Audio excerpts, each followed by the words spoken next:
Kali ini kita nggak bahas politik ya, sekali-sekali bahas pinjaman online atau pinjol. Pinjol ini sudah sangat meresahkan banget. Banyak berita orang yang terjerat lehernya karena bunga pinjol itu sangat mencekik. Bayangkan, kalau pinjaman itu legal atau terdaftar di Otoritas Jasa Keuangan OJK, bunganya bisa sampai 0,8% per hari. Berarti sebulan bisa sampai 24%. Jadi kalau pinjam 1 juta rupiah, bayar per bulannya bisa 1.240.000 rupiah, sudah termasuk bunga. Itu aja pas cair belum tentu dikasih bulat 1 juta rupiah. Ada potongan administrasi dan lain-lainnya. Bisa-bisa cairnya cuma 700.000 rupiah misalnya. Tapi tetap dibungakan senilai 1 juta rupiah. Kalau telat, kena denda. Dan denda ini bisa bunga berbunga lagi. Terus sampai akhirnya orang nggak sadar. Yang tadinya minjam cuma 1 juta rupiah dan dikasihnya cuma 700.000 rupiah. Karena sering telat dan nunggak, akhir-akhirannya hutang pun menumpuk menjadi 10 juta rupiah. Itu baru pinjaman online yang legal yang terdaftar di OJK. Gimana coba yang ilegal? Ini lebih ganas lagi. Bunganya sebulan bisa sampai 30% atau bunga sehari 1%. Potongan di depannya pun bisa lebih gila lagi. Bisa-bisa yang diterima orang cuma separuhnya dari yang dihutangi.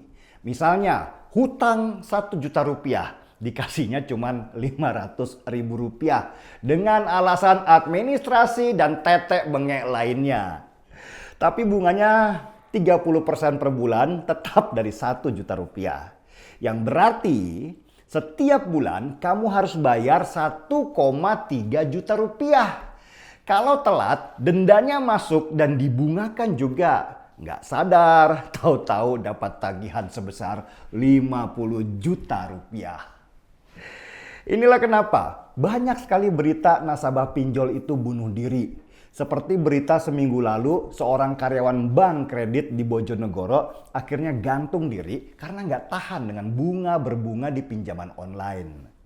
Kabar dari polisi, si bunga itu stres karena malu ditelepon setiap menit sama debt collector pinjol.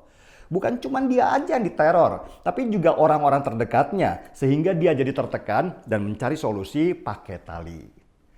Aplikasi pinjaman online, terutama yang ilegal, memang canggih. Ketika kita ditawari iklan lewat SMS maupun media sosial, kita diiming-imingi surga dengan pinjaman lunak, mudah, cepat, dan segala macam kenikmatan lainnya. Akhirnya dikliklah aplikasi itu. Ketika sudah masuk ke aplikasi, maka ada perintah untuk membuka data pribadi kita di handphone, seperti galeri dan nomor kontak. Karena nafsu pengen dapat duit, maka diiyakan saja perintah itu. Dan tersedotlah semua data di dalam, mulai gambar, video, sampai nomor HP orang-orang yang kita kenal. Disinilah bahaya terbesarnya. Dari nomor kontak telepon yang disedot tadi, mulailah teror pun dibangun. Ketika kita telat sehari aja, yang diteror adalah orang yang nomornya ada di nomor kontak kita tadi. Setiap menit orang itu ditelepon sampai marah-marah. Nah, karena nggak bisa marah sama si penelpon atau debt collector yang entah siapa itu, maka orang yang ditelepon itu akhirnya marah besar ke kita karena merasa terganggu. Itu baru satu orang yang marah. Bayangkan kalau di nomor kontak itu bisa ada seratusan orang yang kita kenal yang diteror sama si debt collector pinjaman online. Stres kan? Itu baru telepon. Belum lagi kalau akhirnya kita nggak mampu bayar, disebarkanlah data pribadi dan sangat rahasia kita yang ada di galeri. Mulai screenshot chat WhatsApp, foto rahasia, sampai video mesra bisa disebarkan ke nomor kontak yang ada di HP kita tadi. Tujuannya apa? Bikin kita malu supaya akhirnya membayar jumlah hutang dan denda yang besar dengan berhutang lagi ke orang lain. Kalau kamu tebal muka, pasti amanlah. Gangguan ginian sih biasanya berlangsung setahun 2 tahunan. Lama-lama juga hilang karena pinjaman online itu nggak ada jaminan. Jadi nggak ada satupun barang yang disita. Ya cuman pakai muka tebal aja, tahan malu. Yang penting nggak harus bayar. Tapi untuk yang baper itu bisa bunuh diri kayak si bunga tadi karena nggak tahan.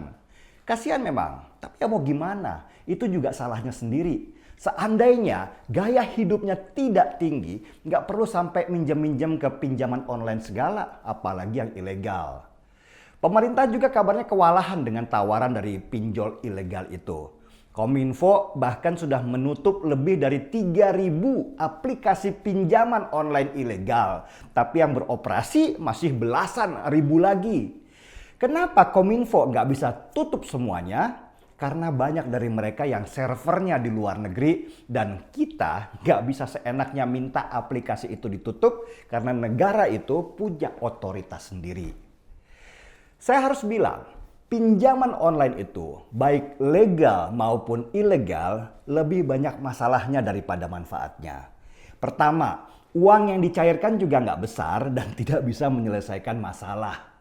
Yang ada malahan gali lubang, tutup lubang. Tutup hutang dengan hutang. Akhirnya lama-lama lubang itu jadi jurang dan kita terkubur di dalamnya.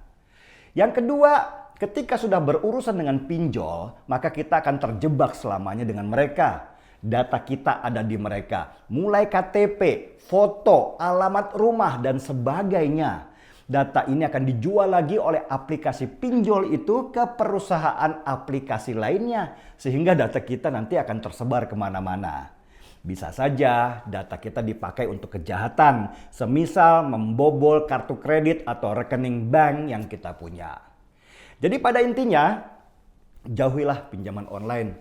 Mereka itu seperti menawarkan surga, tetapi di baliknya sebenarnya adalah neraka. Kalau kita punya hutang ke orang lain, bayar dengan hasil usaha, bukan dari pinjaman online. Kalau belum bisa bayar semua, cicil, yang penting niatnya ada. Kalau belum mampu nyicil, ya bicarakan sama yang minjam. Kalau kelak kamu akan bayar dan mulailah bekerja untuk membayar hutang. Turunkan gaya hidupmu. Karena pinjaman online itu banyaknya untuk konsumtif. Karena mata kita silau lihat handphone terbaru, tas keren dan lain-lain. Gak ada itu bahasa kalau pinjaman online bisa buat modal usaha. Bagaimana bisa usaha kalau belum menghasilkan sudah ditagih pengembalian dengan bunga dan denda yang begitu besar? Pada akhirnya, nggak perlu keluhkan pengeluaranmu karena pengeluaran kita pasti akan terus bertambah. Tetapi keluhkan pendapatanmu, bagaimana kamu bisa mendapatkannya dari sisi yang berbeda. Hidup enak itu pasti cita-cita semua orang.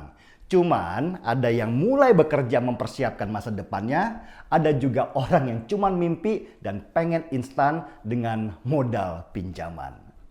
Seruput kopinya.